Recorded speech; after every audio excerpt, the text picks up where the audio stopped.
हे बघा, सर्वत्र पाणी साठलेलं असून बघा पुराचे पाणी सगळ्या सोसायट्यामध्ये आणि गल्ल्यांमध्ये घुसलेलं आहे. हे बघा इथे मंदिर आहे, तुळजाभवानी मंदिर.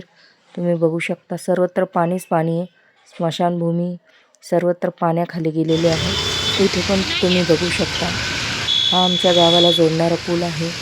बघा इथे पण आता पुलाला थोडंसं पाणी टच करायला राहिलेलं आहे.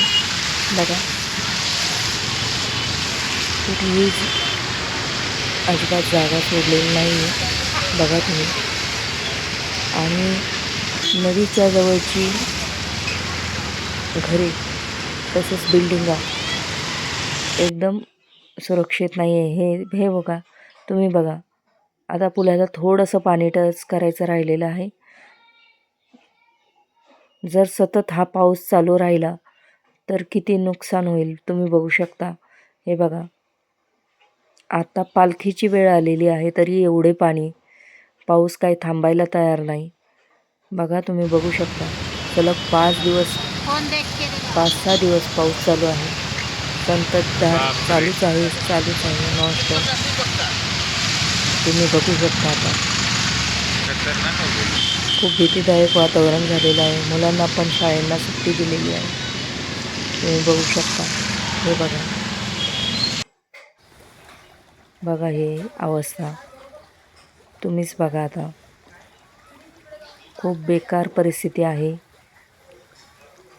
कसं सामान्याने जगायचं हाच मोठा प्रश्न आहे. हे बघा दुकानांमध्ये सर्वत्र पाणी घुसलेले आहे. बघा तुम्ही बघू शकता. काय करावं सामान्य माणसाने.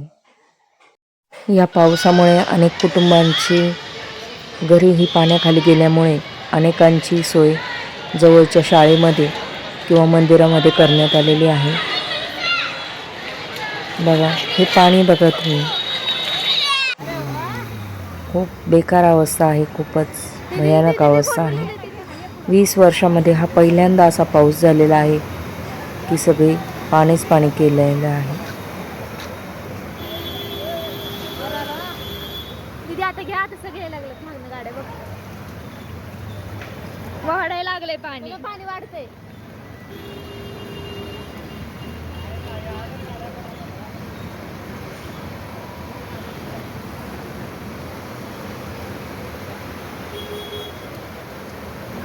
खरं पाणी वाढायला. इथपर्यंत पाणी नव्हतं. पाणी वाढते मग इथपर्यंत पाणी नव्हतं मग.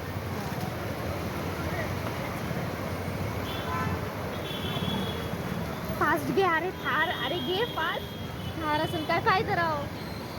अरे काय कामाची ती मग अशी वालीला भारी घेतला त्यांनी. बस आली. बस वाटायला मज्जा येणार. रिक्षा.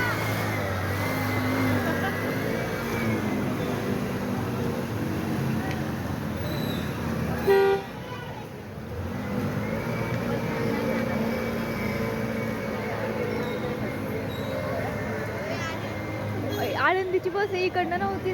नाही तिकडनं जायची बस. आज पाणी ओसरलेलं आहे थोडंसं. पण याआधी सगळी नुकसान झाली. त्याचं काय.